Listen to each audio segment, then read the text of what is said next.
Hello everybody, this is Salah and you guys are welcome to this exciting course on C Sharp. In this course, we are learning C Sharp step by step.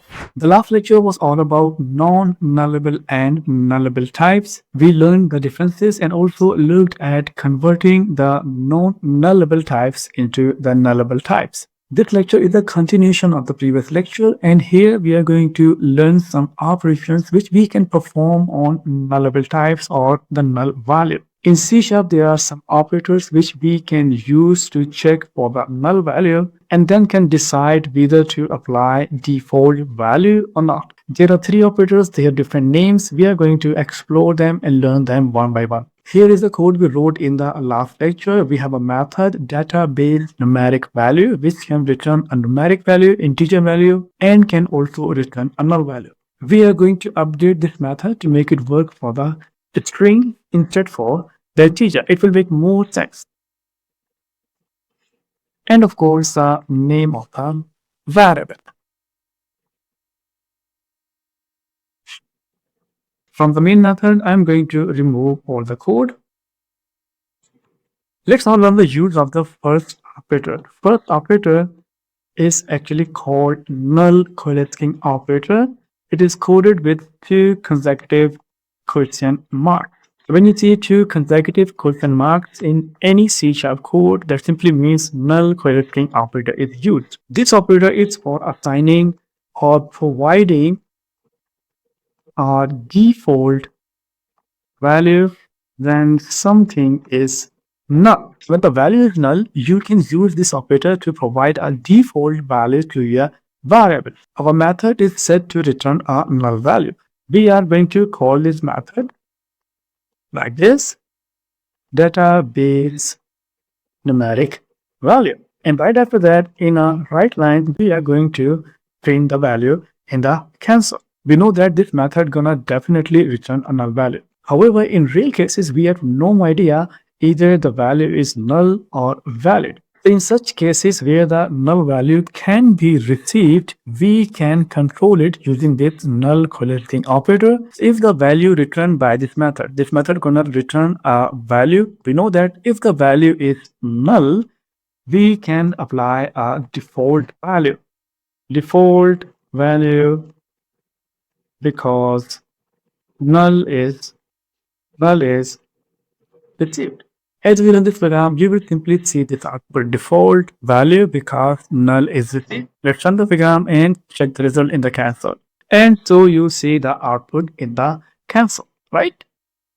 Now, instead of assigning a value, you can also do something different here. You can, for example, throw an exception to inform the user. For example, throw new null reference exception name of, and here comes the variable name.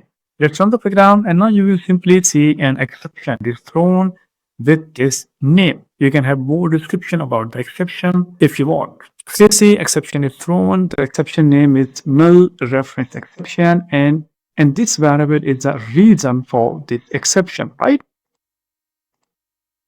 Let's now reverse the changes, and we are going to have our string back.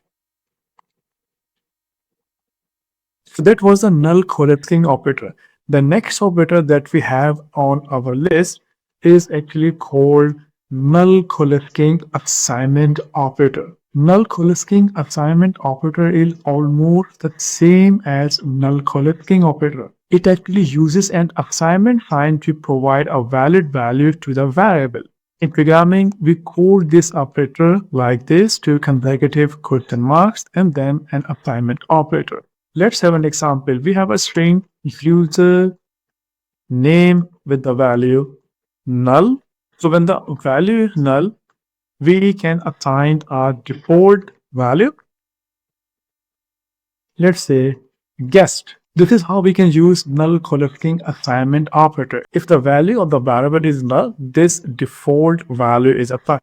Once a valid value is assigned, a value other than the null value, then the use of this operator won't make any difference. Now, for example, at this line, username will initialize with this default guest string. Now, I am going to once again call the assignment operator with a value admin. The second assignment won't work because username already has a value other than the null value. We can check it out in the console. Let's find out the value of the username. And so you see the output, right? The value is guessed, not the admin. That was the null-coalescing assignment operator, which is used to assign a default value only once, which is the main difference between collecting assignment operator and coalescing operator. Let's move on. Another interesting operator that we have is called null-conditional operators, which is called using a question mark and a full stop sign or the period sign. This operator is also very useful and save you from some trouble. Using this operator, you can safely access properties and methods of an object which can be null or might be null. For example, we have a string variable message. It has a message hello like this, and now we are going to access the length of the message. Now length is actually the property which we can call on the string. We can also call any method, for example to upper method like this. There is no issue in our program as long as we have a value that can be processed. When we run this program, you will simply see this message is returned in uppercase. Now let's suppose instead of this valid message, we have got a null value. Now things won't be the same. As we run the program, our program will simply catch the exception because we are trying to call a method on the null value. And interesting thing here is that no error in the program in advance. The error is runtime error and you will only experience it when the program is running. So let's run the program and see what happens. And so you see in the background, we have an exception. Exception is null reference exception, and here you can see message was null. So to avoid this exception where the value can be null and you need to call any property or method, you will go for null conditional operator. And here we are going to put the question mark. Now our code is much better. No null reference exception is thrown. Let's run the program and check the output. And so you see, no exception is thrown. Our program is working perfectly fine.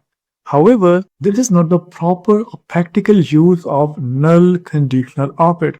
When the value is not null, there won't be any problem. But when the value is null, we need to take some action. And for that, we can combine null conditional operator with a null-coalescing operator. We can further extend this expression like this. And here we can write default value. This is the most practical way of using null conditional operator by combining it with the null-coalescing operator. Now you will see this value in the console. Let's run the program, check the output, and here you see the output, right? Default value. In the second case, when there is a valid value like hello, this value can easily be processed here, and the true upper is called on the value. So my friends, that was a detailed lecture on null operations. We have 3 operators we can apply to handle the null value: null-coalescing, null-coalescing assignment, and null-conditional. It's now time to wind up this lecture, and in the next lecture, we will work with the structures. Structures are advanced and you will learn to write more sophisticated and flexible applications. After structures, we will have a lecture on debugging, and after that, we will have a last lecture of the course where I will give you a guideline to take your programming skills to the next level. I will see you in the next lecture. Thanks for watching this one.